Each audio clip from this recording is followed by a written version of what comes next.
লোভনীয় গ্রেভি মাখানো এই আলুর দমের রেসিপিটাই আজ শেয়ার করতে চলে আসলাম। হ্যালো এভরিওয়ান, আসসালামু আলাইকুম।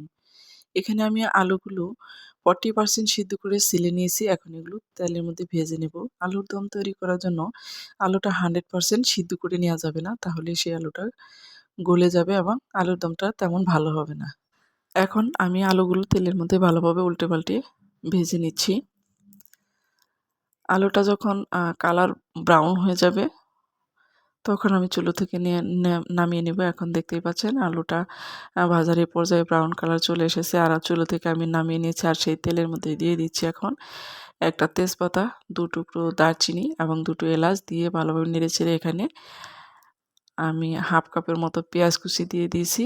এরপর পেঁয়াজ রসুন পেস্ট, আদা বাটা, জিরা পেস্ট, এরপর হচ্ছে শুকনো মরিচের গুঁড়ো, হলুদ গুঁড়ো, ধনে গুঁড়ো, সব রকমের মশলা দিয়ে ভালোভাবে কষিয়ে নিয়ে পর্যায়ে 1 টেবিল চামচ পরিমাণ সয়া সস দিয়ে মশলাটা ভালোভাবে কষিয়ে নিয়ে এখানে ভেজে রাখা আলুগুলো দিয়ে আমি ভালোভাবে কষিয়ে নিচ্ছি।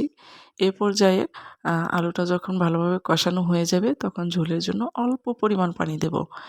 তো পানি না দিলে মশলাটা আলুর সাথে ভালোভাবে গায়ে লাগা হবে না। সেজন্য ভালোভাবে কষিয়ে নিয়ে অল্প পরিমাণ পানি দিয়ে এখানে আমি 2 টেবিল চামচ পরিমাণ টমেটো সস অ্যাড করে দিচ্ছি।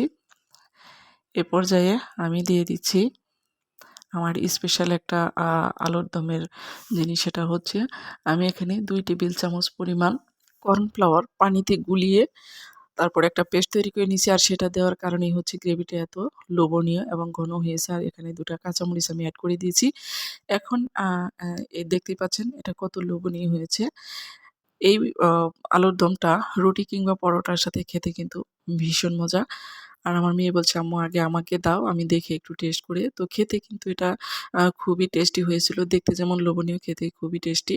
তো আপনারা অবশ্যই এভাবে ট্রাই করবেন।